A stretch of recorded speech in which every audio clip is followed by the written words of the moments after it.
Comment être certifié sur Instagram? Aujourd'hui, cette petite pastille bleue sur Instagram apporte vraiment une preuve sociale à votre compte, apporte vraiment de la crédibilité à votre compte Instagram. C'est vraiment très important de l'avoir aujourd'hui. On le voit par exemple avec des gens qui sont dans le business en ligne et des personnes qui ont plus de 100 000 abonnés mais qui font beaucoup moins de ventes que des personnes à 15-20 000 abonnés parce qu'elles ont la petite certification Instagram. Ça apporte vraiment quelque chose en plus à votre compte, une preuve sociale, une grosse crédibilité et donc ça fait par exemple, ça peut augmenter vos ventes tout simplement et ça peut vous faire être beaucoup plus crédible que des personnes qui ont 100, 200, 300 000 abonnés mais qui n'ont pas la certification Instagram. C'est pourquoi dans cette vidéo je vais vous présenter vraiment tous les critères pour l'avoir, comment faire une demande simplement pour avoir cette certification et si vous ne l'avez pas, si Instagram vous refuse, comment pour la prochaine demande vous pouvez être sûr d'être accepté par Instagram et d'avoir cette petite pastille bleue sur votre compte.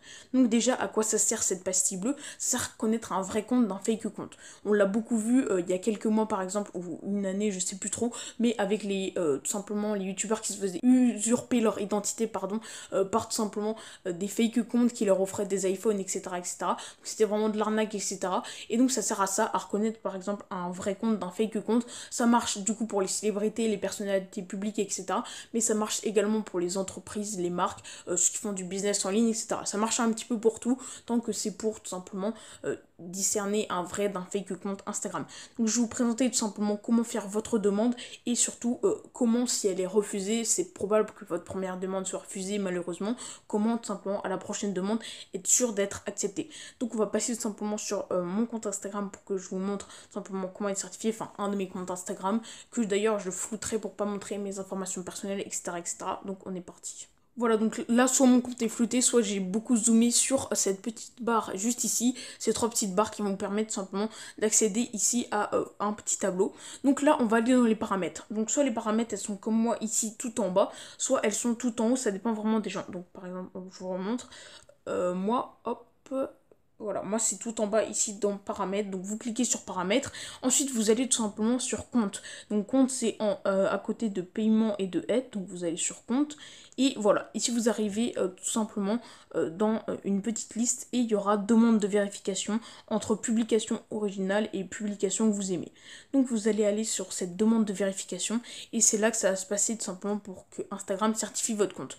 Donc là, je vais pareil, nom d'utilisateur, je vais le cacher sûrement parce que simplement c'est mes informations un peu perso, j'ai pas envie que les gens trouvent mon compte. Ensuite, vous avez nom et prénom. Donc là, mettez vraiment votre vrai nom et votre vrai prénom parce que tout simplement, Instagram va vérifier votre identité et va vous demander de lui envoyer donc soit un permis de conduire que moi je n'ai pas personnellement, un passeport ou une carte d'identité, etc., etc. Donc elle va vous demander tout ça et donc vous envoyez tout simplement quelque chose pour vérifier votre identité. Donc voilà, mettez vraiment votre vrai nom et votre vrai prénom, sinon du coup vous ne serez pas éligible à la certification Instagram. Ensuite, connu sous le nom de, bah c'est soit si vous êtes connu sous un surnom, sous un autre nom, etc. etc. Par exemple, il y a beaucoup de personnes, tout simplement, notamment dans le cinéma, etc., etc., qui se sont donné d'autres noms après pour leur carrière de scène, etc. Donc si vous êtes connu sous un autre nom, faut le mettre également, comme ça Instagram le saura et pourra déterminer qui vous êtes, etc. Ensuite, sélectionnez une catégorie pour votre compte. Donc là, il faut, comme c'est dit, sélectionner une catégorie pour votre compte Instagram. C'est très très simple. Et après, joindre du coup une photo de votre pièce d'identité. Donc ça, c'est obligatoire, etc. Une fois que vous avez rempli toutes les conditions, vous avez juste à appuyer ici sur envoyer. Et après, Instagram, du coup, analysera votre demande. Donc c'est probable, comme je vous l'ai dit, qu'à la première demande, il ne vous accepte pas. Pourquoi? C'est ce que je vais vous présenter tout de suite. On est parti. Pourquoi Instagram peut vous refuser tout simplement l'éligibilité à votre certification Instagram? Tout simplement déjà parce que vous avez pas un compte complet, un compte professionnel, etc., etc. Donc qu'est-ce qu'un compte complet, un compte public et un compte professionnel? Ça, c'est les trois principales choses qu'il faut avoir déjà pour qu'Instagram vous donne l'éligibilité, pardon. Donc tout simplement avoir un compte public, c'est simple, vous allez dans paramètres, vous activez votre compte public pour que tout le monde puisse le voir, voilà, pas que ceux qui demandent l'abonnement puissent voir tout simplement votre compte. Donc ça c'est très très important parce que sinon Instagram ne va pas vous donner la certification. Après c'est mieux d'avoir un compte professionnel, donc je sais pas si vraiment c'est hyper important et c'est primordial comme par exemple d'avoir un compte public, mais en tout cas ça peut toujours jouer en plus dans la balance, donc je vous conseille d'avoir un compte professionnel pour utiliser toutes les fonctionnalités d'Instagram. Ensuite, il faut avoir un compte complet, c'est-à-dire un compte qui est une bio, qui plusieurs posts, ça c'est mieux, qui une photo de profil et que tout soit complété dans les champs tout simplement d'utilisation Instagram. Donc ça, comme ça, Instagram va voir que vous avez vraiment un vrai compte complet et pas que juste vous arrivez sur votre compte, vous avez une bio, vous avez même pas de photo de profil, vous avez même pas de post, etc. Donc il faut vraiment avoir un compte complet et donc je vous conseille de faire ça si tout simplement vous voulez poster votre certification Instagram.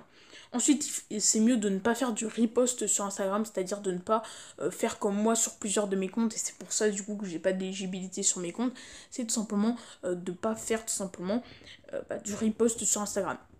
Comme je vous l'ai pas dit, moi tout simplement j'ai pas de certification Instagram. Pourquoi? Bah c'est pour ce champ-là que je ne respecte pas les critères. Simplement parce que plusieurs de mes comptes Instagram, comme je veux les monter vite en abonnés, pouvoir un petit peu gagner de l'argent avec, bah je fais du repost souvent. Donc soit c'est sur des choses libres de droit, soit sur des choses où j'ai le droit tout simplement de reprendre ça.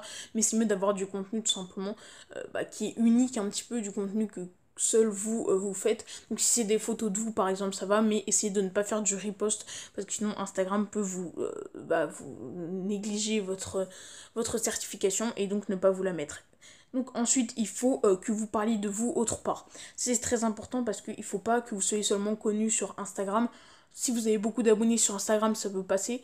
Mais sinon, c'est mieux d'être connu autre part, que ce soit sur YouTube, même sur TikTok, qu'on parle de vous dans des articles, dans des blogs, etc. etc. Tout simplement être connu autre part, ça va montrer une preuve sociale à Instagram cette fois, pour voir que vous êtes vraiment connu et qu'il faut vraiment certifier votre compte. Si vous n'êtes pas connu autre part, essayez de vous faire connaître un petit peu autre part avant de demander votre certification. Vous pouvez soit créer une chaîne YouTube et la faire monter, un compte TikTok, soit créer des blogs, avoir des articles qui parlent de vous, etc. etc.